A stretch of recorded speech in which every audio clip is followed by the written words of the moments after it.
আসসালামু আলাইকুম। আপনাদের সাথে আমি আছি Bushra Sultana, instructor, Daffodil technical institute, Kalabagan, Dhaka.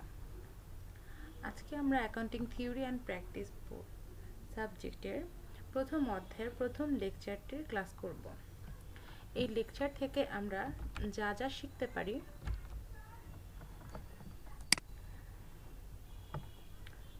হিসাব রক্ষণ এবং হিসাব বিজ্ঞানের সংজ্ঞা, হিসাব বিজ্ঞানের উৎপত্তি এবং আবিষ্কারকের নাম, হিসাব রক্ষণের উদ্দেশ্য ও প্রয়োজনীয়তা।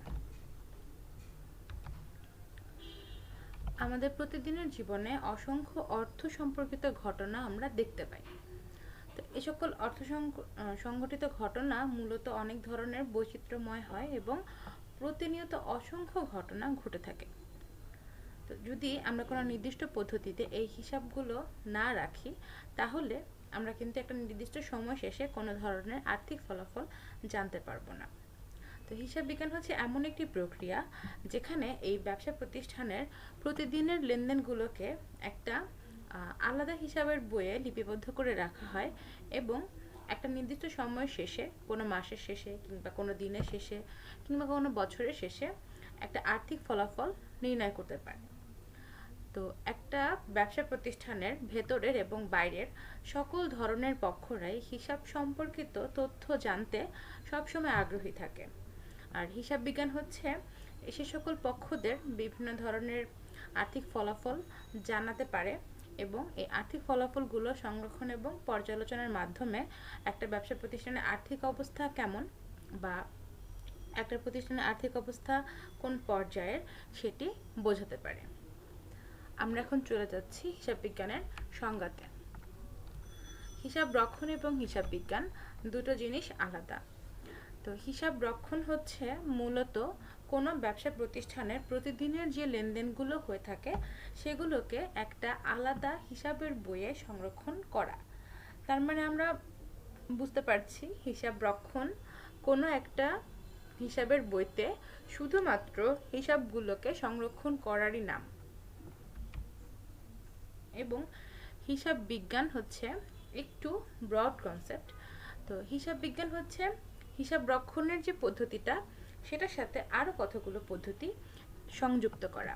তো আমরা এখানে দেখতে পাচ্ছি আমাদের প্রতিদিনের যে লেনদেনগুলো হয়ে থাকে সেগুলো বিভিন্ন পদ্ধতিতে লিপিবদ্ধকরণ, শ্রেণীবদ্ধকরণ, সংক্ষিপ্তকরণ এবং একটা নির্দিষ্ট সময় শেষে আর্থিক ফলাফল নিরূপণ করার যে শাস্ত্র বা পদ্ধতি তাকেই আমরা মূলত হিসাব বিজ্ঞান বলে থাকি। এখন আমরা জানব হিসাব বিজ্ঞানের উৎপত্তি কোত্থেকে এবং হিসাব বিজ্ঞানের আবিষ্কারকের নাম কি। 1494 সালে লুকা প্যাসিওলি নামে একজন ইতালির ধর্মযাজক এবং গণিতবিদ একটি বই রচনা করেছিলেন যার নাম ছিল সুম্মা ডি অ্যারিথমেটিকা জিওমেট্রিকা প্রপোর্শনিয়েট প্রপোর্শনালিটা। এটি মূলত একটি গণিতের বই এবং এই গণিতের বইটিতে তিনি সর্বপ্রথম হিসাব রক্ষণের মূল নীতি, দুতরফা দাখিলা পদ্ধতি, যেটাকে আমরা ইংরেজিতে বলি ডাবল এন্ট্রি সিস্টেম, সেই পদ্ধতিটির ব্যাখ্যা করেছিলেন। তো তিনি 1494 সালে এটি আবিষ্কার করেছিলেন এবং পরবর্তীতে যুগের পরিক্রমায় হিসাব রক্ষণ এবং হিসাব বিজ্ঞান পদ্ধতির অনেক ধরনের পরিবর্তন এবং উন্নয়ন ঘটেছিল। এখন আমরা সরাসরি চলে যাব হিসাব রক্ষণের উদ্দেশ্য এবং প্রয়োজনীয়তাতে।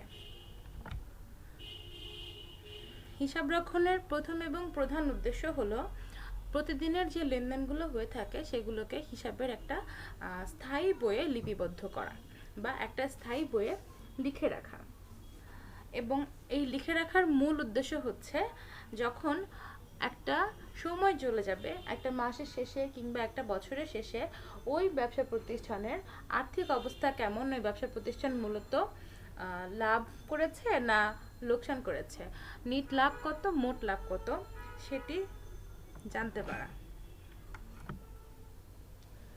হিসাব রক্ষণের পরবর্তী উদ্দেশ্য হলো ব্যবসা সংক্রান্ত কার্যাবলীর ফলাফল নিরূপণ।